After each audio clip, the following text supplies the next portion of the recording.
पिछले दिनों हम लोगों ने लगातार शिक्षकों से बातचीत की। हम लोगों ने जो विभिन्न परीक्षाओं में जिस किस्म की बातचीत चीत सुनने में आ रही, इन विषयों को जानने वाले और इस पर मुखर जो शिक्षक हैं, उनसे बातचीत होनी चाहिए। और मुझे बहुत-बहुत खुशी है कि आज हमारे साथ इस मामले में एक सबसे जानकार शिक्षक एसएससी सीजीएल को लेकर एक बहुत ही प्रतिष्ठित नाम हमारे बीच हैं। राकेश सर हमारे साथ हैं। राकेश जी, आपका नमस्कार। बहुत-बहुत स्वागत है कैजुअल टॉक में। राकेश यादव जी, मैं खुद दिल्ली से हूँ और मुखर्जी नगर के तमाम गलियों में राकेश जी एक सेलिब्रिटी शिक्षक हैं।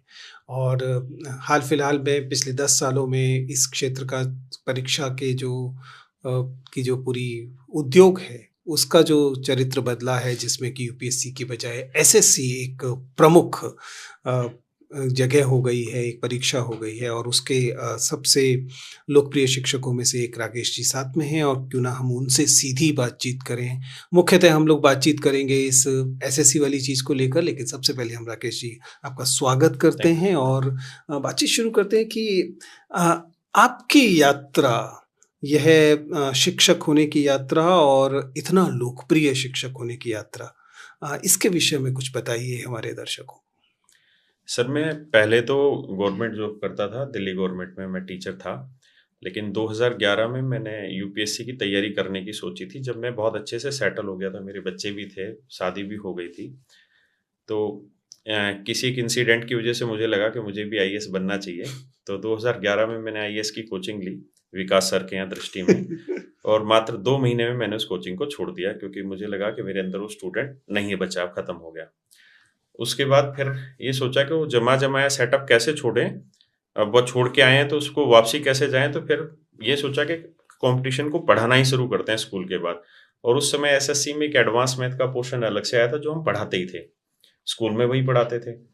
तो उस समय वो नया इंट्रोड्यूस हुआ था, तो फिर 2011 से मैंने नीतू मैडम के यहाँ पढ़ाना शुरू कर दिया था। और धीरे-धीरे, धीरे-धीरे 2014 तक मैं पढ़ाता रहा। फिर मैंने पब्लिकेशन के थ्रू अपनी किताबें निकालनी शुरू की थी। और सबसे पहली किताब मैंने निकाली थी सर, एक मैथ की 7300, और उसी ने मुझे आज जहाँ हूँ वहाँ पहुँचाया। उस बुक में पहली बार 2013 में हमने हर सिंगल क्वेश्चन का वीडियो सॉल्यूशन प्रोवाइड किया था, हर सिंगल क्वेश्चन का। उस समय ऐसा कुछ लोग सोच भी नहीं रहे थे और यूट्यूब भी उतना प्रमोटेड नहीं था। तो वो बुक उस समय महीने की लगभग 1 लाख कॉपियाँ निकलती थी। तो वहाँ से वो धीरे-धीरे जर्नी स्टार्ट हुई और बस उसी से धीरे-धीरे आगे बढ़ते चले गए। वाह! इंटरेस्टिंग। आपने एक सरकारी नौकरी में थे, उसके बाद तय किया कि सरकारी नौकरी छोड़ेंगे और लोगों को सरकारी नौकरी दिलवाएँगे। ये जो सरकारी नौकरियों का जो एक पूरा का पूरा हवा है चारों तरफ, इच्छा, सपने सरकारी नौकरियों से जुड़ने की। कैसे देखते हैं आप इसे? आपको लगता है कि पूरे देश में इतने सारे बेरोज़गार युवा हैं, सच्चाई ये है कि सबको सरकारी नौकरी नहीं मिल सकती। नहीं मिल दरअसल उनमें से बहुत कम को ही सरकारी नौकरी मिल सकती है। लेकिन सरकारी नौकरी की चाह इस बड़े पैमाने पर है कि उससे बहुत सारी विसंगतियाँ समाज में सपने के स्तर पर पैदा हो रही हैं। अधिकांश लोग, युवा जो हैं, वो निराश युवा हैं, क्योंकि उनमें से अधिकांश का चयन नहीं होने वाला है। बहुत सारे लोगों को तैयारी करते हुए भी पता है कि उनका चयन नहीं होने वाला है। कैसे देखते हैं इस फिनोमेना को? क्योंकि बहुत सारे लोगों का मानना है कि आजकल परीक्षाओं पे जो सवाल उठ रहे हैं, उसकी एक बड़ी वजह दरअसल यह विसंगति है। सर, बेसिकली क्या है कि आज के समय में जो एजुकेशन सिस्टम है, जो नॉर्मली स्कूलों में बच्चे पढ़ने लग रहे हैं, तो वहाँ कोई एक ऐसा स्किल तो इम्प्रूव कराया नहीं जाता है बच्चे का, जिसके बिहाफ पे वो प्राइवेट जॉब कुछ बहुत अच्छी पा पाए। और एजुकेशन, नेचुरल सी बात है, बहुत महंगी भी है, जो प्रोफेशनल एजुकेशन है। और नॉर्मल एजुकेशन के बिहाफ पे आप कोई भी प्राइवेट जॉब लेने जाएंगे तो 10, 12, 15,000 रुपए से ऊपर की जॉब नहीं होती। अभी एक सर्वे था, उसमें था कि लगभग 60% प्राइवेट नौकरियां ऐसी हैं जो 10,000 से 20,000 के बीच में नौकरी देती हैं। और सोशल मीडिया के टाइम में सपने सब देखते हैं, और बड़े सपने देखते हैं। सोशल मीडिया उस सपने को बहुत नजदीक से दिखा देता है। तो आदमी ये सोचता है कि मैं उस तक पहुंचूं कैसे। तो आज के समय में आप कोई भी सरकारी नौकरी उठाएंगे, जिसे हम एसएससी जीडी होती है, जो सिपाही लगते हैं, उसकी भी जो पहली सैलरी है ट्रेनिंग के टाइम पे वो करीबन करीबन 42,000 बनती है। तो आप वो डिफरेंस देखिए कि कहाँ 12-13 हज़ार रुपए प्राइवेट जॉब में सैलरी ले रहे हैं, और उस जॉब का आपको ये भी नहीं पता कि आप कब तक रहेंगे उसमें।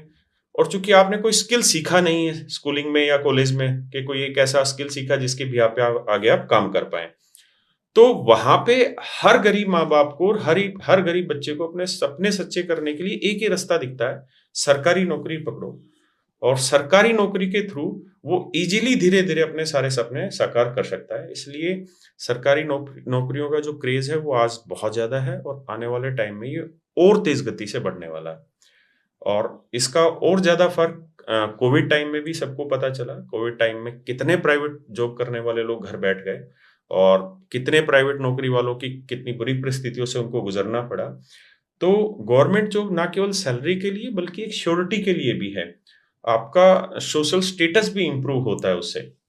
तो बहुत सारी ऐसी चीजें हैं जो गवर्नमेंट जॉब की तरफ बच्चे को आकर्षित करती है। लेकिन हाँ, ये भी सच है कि लगभग 4 करोड़ बच्चा हर साल गवर्नमेंट जॉब की तैयारी के लिए आता है, छोटी से लेके बड़ी तक का सभी। और सरकार 4 लाख भी नौकरियां नहीं देने वाली है। लेकिन बच्चे के पास जब तक उसकी उम्र है, और जो गरीब माँ बाप है, जो गरीब परिवार का बच्चा है, उसके पास कोई दूसरा विकल्प नहीं है। उसके पास इतना पैसा नहीं है कि वो कोई उद्यम करे या कोई बिजनेस करे। वो जब तक उसकी उम्र है और जब तक उसमें ताकत है, वो पूरी ताकत लगाता है उस कंपटीशन में अपने आप को बनाए रखने के लिए, उस सरकारी नौकरी को पाने के लिए लास्ट एफर्ट तक वो जाता है। इसलिए क्रेज है और आगे भी बढ़ता रहेगा। तब तक बढ़ता रहेगा जब तक हमारे एजुकेशन सिस्टम में स्कूलिंग में, और जो स्कूलिंग के बाद ग्रेजुएशन वाला है, जो सस्ती एजुकेशन है, मैं वो प्रोफेशनल कोर्सेज नहीं कह रहा जो बीटेक या इस तरीके के जहां 4-5 लाख रुपए खर्च होते हैं पूरे कोर्स के दौरान। मैं बात कर रहा हूँ कि 80% जनता जहां पढ़ने लग रही है, जब तक वहां स्किलफुल एजुकेशन नहीं होगी तब तक गवर्नमेंट जॉब का क्रेज बनता ही रहेगा।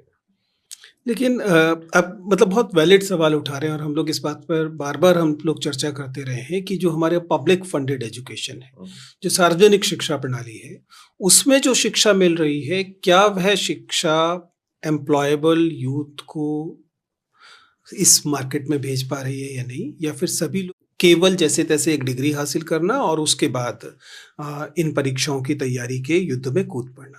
इसी से एक दूसरी विसंगति पैदा होती है जिस पर हम मुख्यतः आज चर्चा करने वाले। आपने कहा कि कुल मिला के इन परीक्षाओं में 4 करोड़ लोग इस हर साल तंत्र में घुस रहे हैं, और एक साथ पैरेलल अगर मानकर चलें तो कम से कम 4-5 साल के का तंत्र इकट्ठा होगा। लगातार बच्चा रुकता है। आप बात कर रहे हैं 15-20 करोड़ युवाओं की जो दरअसल टकटकी लगा के इन मुट्ठी भर नौकरियों को देख रहे हैं।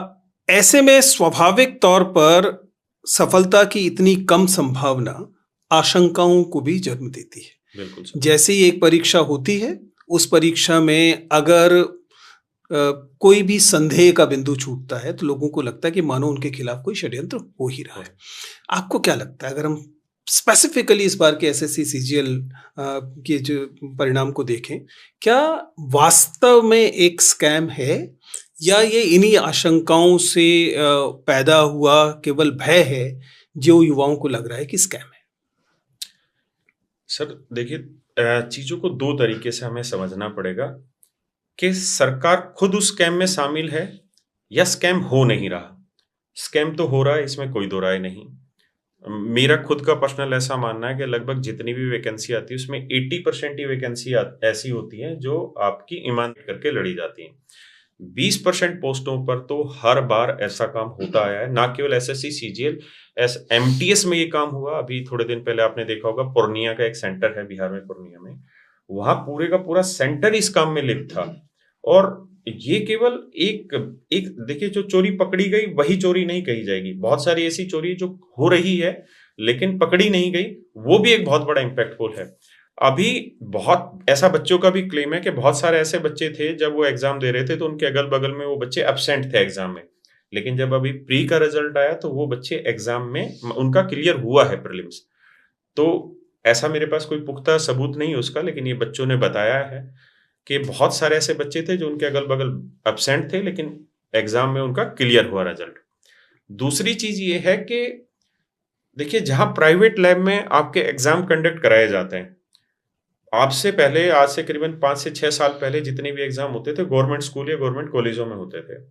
हर आदमी के लिए सरकारी नौकरी की बड़ी कीमत है, वो उसे छोड़ता नहीं था। इसलिए करप्शन के चांसेस गवर्नमेंट स्कूल में बहुत कम होते थे। जब वहाँ एग्ज़ाम कंडक्ट होते थे, तो पेपर लीक वगैरह बहुत कम चांसेस होते थे। अब क्या है कि ऐसे-ऐसे इलाकों में लैब बनी हुई हैं, जहाँ आप देखकर हैरान रह जाएँगे कि यहाँ कैसे ये सेंटर अलॉट हो गया। ना तो वहाँ इतना इंफ्रास्ट्रक्चर है, ऐसे-ऐसे सिस्टम, ऐसे-ऐसे डिवाइसेज़ वहाँ रखे हुए हैं, जहाँ बच्चा माउस नहीं कीपैड दबाता, कीपैड काम नहीं करता, 5-5, 10-10 मिनट बाद सिस्टम ओपन होता है। तो ये समस्याएँ लगातार होती चली जा रही हैं। और इसके अलावा भी बहुत सारी ऐसी लैब है, जो इस समय अभी आपने सुना होगा, एक आरके स्टूडियो लैब है, जिसपे लगातार एक सीक्वेंस में आपको रोल नंबर सेलेक्ट होते मिले और सबसे ज़्यादा बच्चे बाकी लैब्स के अकॉर्डिंग उस लैब से सिलेक्ट होते मिले। तो ऐसा कैसे संभव हो सकता है कि 18 लाख बच्चे एग्ज़ाम दे रहे हैं और उसमें किसी कुछ चुनी हुई जो सेंटर है, वहाँ से एक साथ बच्चे सेलेक्ट होने लग रहे हो? तो इसका कोई स्पष्ट तो हमारे पास भी कोई सबूत नहीं है। ऐसा हो तो सकता है, लेकिन 2023 में भी ऐसा हुआ, 2024 में भी ऐसा हुआ और एसएससी ने भी कुछ जगह पे ऐसी गलतियाँ की हैं। जैसे अभी 7 दिसंबर को इन्होंने रिजल्ट दिया और अनएक्सपेक्टेड उन्होंने ये रिजल्ट दिया और जिस समय रिजल्ट दिया उसके थोड़ी देर बाद 2025 का कैलेंडर भी दे दिया, जो कि आज से पहले ऐसी वो नहीं थी, पर इनकी व्यवस्था नहीं थी। हमेशा जो कैलेंडर था वो थोड़े दिन बाद ही आता है। ऐसा नहीं कि रिजल्ट दिया और रिजल्ट के तुरंत बाद उन्होंने कैलेंडर दे दिया।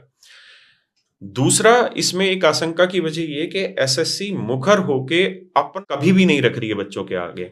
बच्चों के हज़ारों सवाल हैं और उन हज़ारों सवालों में मैं ये कह सकता हूँ कि 50% तो तार्किक क्वेश्चन है, जो बच्चे वैलिड रीज़न के साथ वो क्वेश्चन बनाने लग रहे हैं।